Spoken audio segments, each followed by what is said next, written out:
Hello, welcome to Lesson 6, where we will discuss how to record others' words.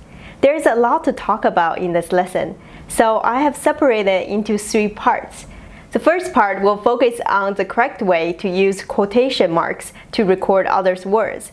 The second will talk about how to write conversations in a more engaging way.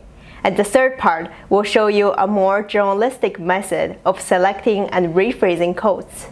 So without further ado, let's start the part 1 of the lesson. I received a story about an 8-year-old's first mountain hiking experience, and it looked like this.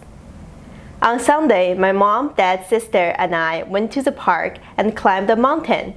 It was my first time climbing a real mountain. It was really cool. The mountain was really big. Maybe it only looked big because I was so small. We first had to find some sticks. My dad told everyone to be careful. I heard my sister say, "Ouch." I said, "What's wrong?" She slipped and almost fell. My dad said to us, "Hold my hands." After we reached the top, I said, "Now I'm hungry. Can we go home now?" My mom said, "Sure, but we have to go down first."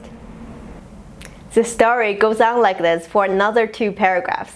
Through years of teaching, I realized that it is very challenging for children to learn how to correctly record dialogue in stories.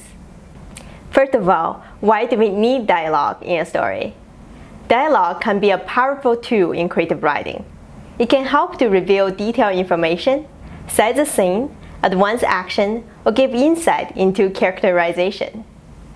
Dialogue is couched in quotation. This is a quotation mark. We use this to record others' words. First, let's learn the correct quotation format. When dialogue ends with a period, question mark, or exclamation mark, you want to put the punctuation inside the quotation mark. For example, "Ouch." See how the exclamation mark is inside the end quotation mark? Here are a couple more examples. "Can we go home now?" "Sure, but we have to go down first."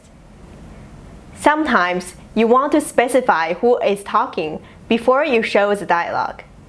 This is called an attribution. When there's an attribution before the dialogue, the comma goes after the attribution, but before the quotation mark. For example, Dad said, comma, quotation mark, "Be careful."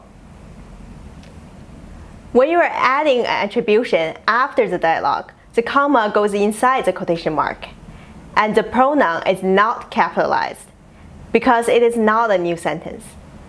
For example, "Hold my hands," he said.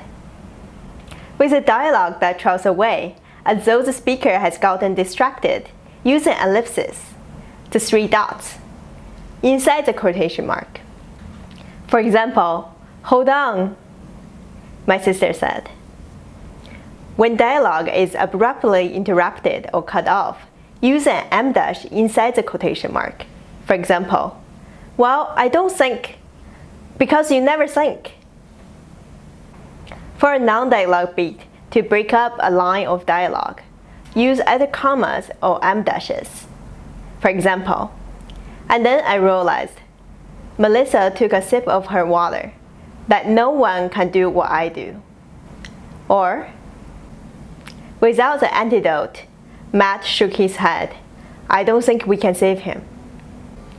Now that we know how to use quotation marks, we need to learn how to style dialogue. Each publishing house has their own preference when it comes to editing dialogue, but the general rule is that your writing should not confuse your reader. Each new speaker should be in a new paragraph. Let's look at a part of the second draft of our sample story. Look closely at the paragraphing and quotation format. "Be careful," my dad told everyone before we started the journey. "Call for my help if you need me." My dad told everyone to find a stick to use to support us when climbing the mountain.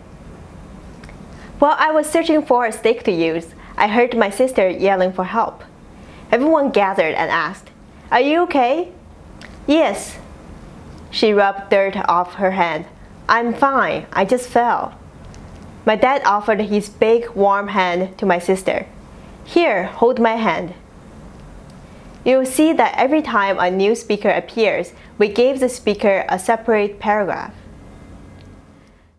This is the end of our part 1 of recording others' words. Go ahead and rewrite that sample story. You can also use our previous lesson to make the story more exciting to read. Share your edits with me. If this was too easy for your child, you can go ahead and move on to the next one about writing codes to reveal detailed information. Good luck!